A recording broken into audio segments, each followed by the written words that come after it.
Good morning, all the dear student of class 6th. Let us start our lesson 7 Fair Play.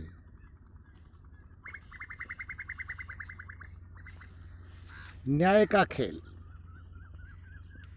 Before you read, पढ़ने से पहले हम discuss करेंगे. Has your best friend ever done something you thought was wrong? क्या तुम्हारे सबसे अच्छे मित्र ने कभी ऐसा कोई कार्य किया है जिसको तुम समझते कि वो गलत है? What did you do then? तब तुम क्या करोगे? Did you keep quiet? क्या तुम चुप रहोगे? और did you tell your friend what you thought? क्या अपने मित्र को ये बताओगे कि तुम क्या सोचते हो? Read this story about two friends. ये दो मित्रों के बारे में कहानी पढ़िए. Who had to decide what was more important. जिन्होंने ये निर्णय किया कि कौन सी चीज़ महत्वपूर्ण है. Friendship and enmity. मित्रता या शत्रुता, दुश्मनी. और a sense of what is right and what is wrong. या इस प्रकार की बुद्धि कि क्या गलत है और क्या ठीक है. Let's start. Jumman Shaikh and Algu Chaudhary were good friend. Jumman Shaikh और अलगू चौधरी बहुत अच्छे मित्र थे. So strong was their bond of friendship. उनकी मित्रता का संबंध इतना मजबूत था that when either of them went away from the village, कि जब उनमें से कोई गांव से बाहर जाता, the other looked after his family, तो दूसरा उसके परिवार की देखभाल करता था. Both were greatly respected in the village. और गांव में दोनों का बहुत बड़ा सम्मान था, इज्जत थी.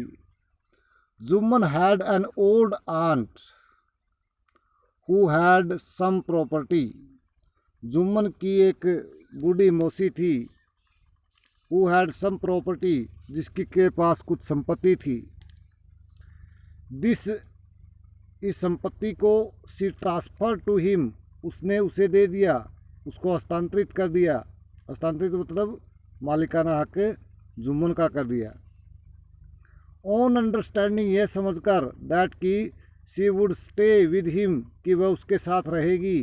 And he would look after her, और वह उसकी देखभाल करेगा. The arrangement worked well for a couple of year. और ये प्रबंध, ये समझौता 1-2 साल तक अच्छा चला. देन द सिचुएशन चेंज, और तब परिस्थितियाँ बदल गई. Jumman and his family were tired of the old relative. Jumman और उसका परिवार अपने इस पुराने संबंधी से थक गए थे, उब चुके थे. Jumman became as indifferent to her as his wife, who grudged even the little food that the old lady wanted every day. Jumman became as indifferent. indifferent होगा निरुत्साहित होना, रुचि न लेना. to her, जुम्मन उससे उतना ही निरुत्साहित हो गया as his wife, जितनी उसकी पत्नी उसे रुष्ट थी, निरुत्साहित थी. who grudged, जो क्रोधित हो जाती थी, अनिच्छा दिखाती थी. इवन द लिटिल फूड, थोड़े से भोजन पर भी. That the old lady wanted every day, जिसकी उस बूढ़ी औरत को प्रतिदिन आवश्यकता थी. She swallowed this insult along with her food for a few months. कुछ महीनों तक शी swallowed, वह निगलती रही. दिस इंसल्ट, इस अपमानों को. अलॉन्ग विद हर फूड, अपने भोजन के साथ ही. But patience has its limits, परंतु धैर्य की भी कोई सीमा होती है. पेशेंस होता है धैर्य, संयम. You can see the picture. Is Jumman, his aunt and backward his wife. One day she spoke to Jumman. एक दिन उसने जुम्मन से कहा, माई सन, मेरे बेटे, इट इज़ नाउ ऑब्वियस, अब ये स्पष्ट है, अब ये बात क्लियर है दैट कि I am not wanted in your house, कि अब मेरी तुम्हारे घर में आवश्यकता नहीं है. Kindly give me A monthly allowance so that I can set up separate kitchen. Kindly कृपा गिव मी मुझे दे दो, ए मंथली अलाउंस एक मासिक भत्ता, सो दैट ताकि, भत्ता होता है पैसे, किसी चीज़ के बदले में पैसे देना, सो दैट ताकि I can set up separate kitchen, ताकि मैं अपनी रसोई अलग से चला सकूं। फॉर मैनी डेज कई दिनों तक the old lady was seen talking to the villager explaining her case and seeking their support. For many days कई दिनों तक द ओल्ड लेडी बूढ़ी औरत वाज सीन देखी गई, टॉकिंग टू द विलेजर गाँव वालों से बातें करती हुई, एक्सप्लेनिंग हर केस अपने स्थिति को व्याख्या करती हुई, एंड सीकिंग दियर सपोर्ट और उनका सहारा ढूंढती हुई।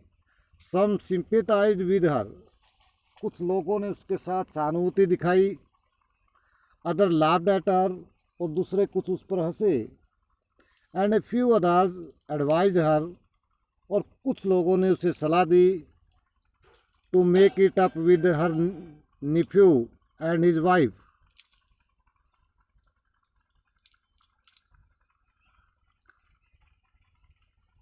ए फ्यू अदर, कुछ दूसरों ने, एडवाइज हर, उसे सलाह दी, टू मेक इट अप, कि वह समझौता कर ले, विद हर निफ्यू, अपने भतीजे से, एंड हिज वाइफ, और अपनी उसकी पत्नी से। एट लास्ट, अंत में, सी केम टू अलगू चौधरी, वह अलगू चौधरी के पास आई, एंड स्पोक टू हिम, और उससे बोली, यू नो, तुम जान, उससे वो सारी बातें बताई, यू नो, तुम जानती हो चाची, Jumman is my best friend, Jumman मेरा सबसे अच्छा मित्र है।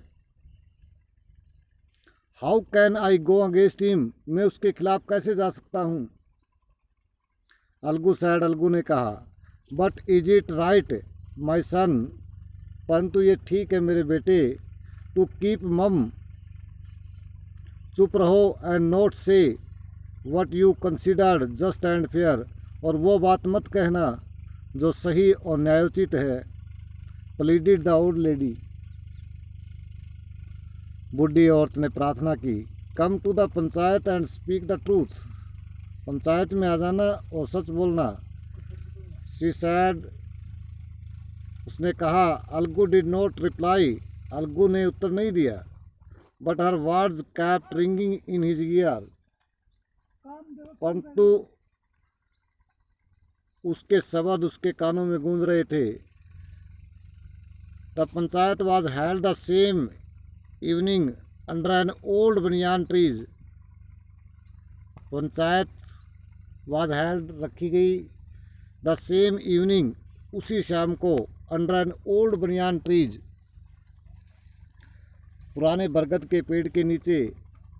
Jumman stood up and sad, Jumman खड़ा हो गया और कहा, the voice of the panchayat is the voice of God, panchayat की आवाज़ भगवान की आवाज़ होती है।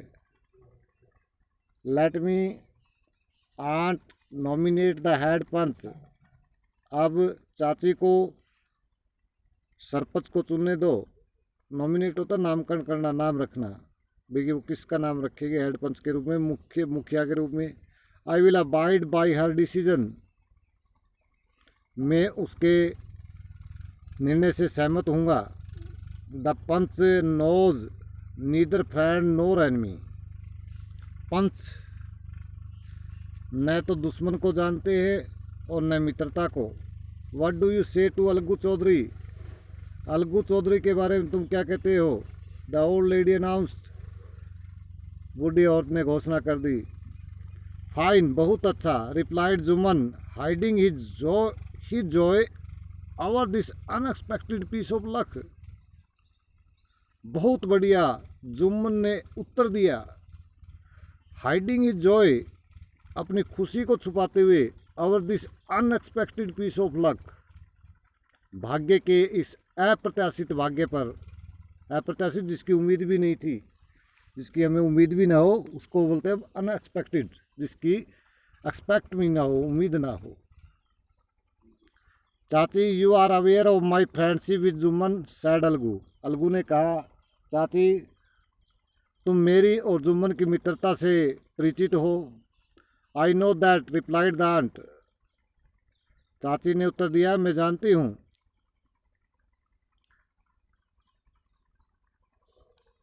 बट आई ऑल्सो नो, परंतु मैं ये भी जानती हूँ दैट कि you will not kill your conscience for the sake of friendship.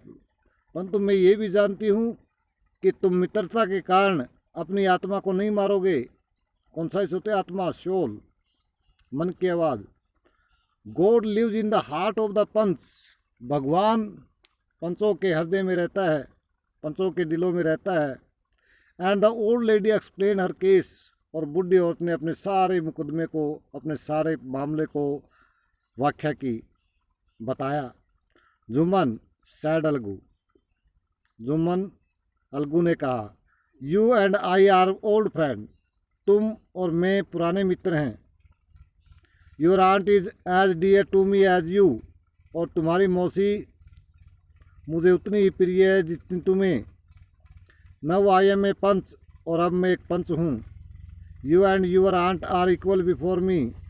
तुम और तुम्हारी मौसी मेरे सामने सम्मान हो। वट हैव यू टू से इन योर डिफेंस। तुम अपने पक्ष में, अपनी सुरक्षा में क्या कहते हो। 3 ईयर एगो, 3 साल पहले, बिगेन जुम्मन, जुम्मन ने कहना शुरू किया, my aunt transferred her property to me. मेरी चाची ने अपनी सारी संपत्ति मेरे नाम कर दी। I promise to support her as long as she lived. और मैंने उससे वादा किया था कि जब तक वो जीवित रहेगी मैं सहारा दूंगा। I have done all I could. जो मैं कर सकता था मैंने सब कुछ किया। There have been a couple of quarrels between my wife and her. 1-2 बार मेरी पत्नी और इनके बीच में झगड़ा हो गया। But I can't stop it. परंतु मैं इसको रोक न सका। No my aunt is claiming a monthly allowance from me. परंतु अब मेरी मौसी मुझसे मासिक भत्ता चाहती है। This is not possible. ये संभव नहीं है। That's all I have to say. बस मुझे यही कहना था। Thank you. We will discuss the further from the passage number 7 tomorrow.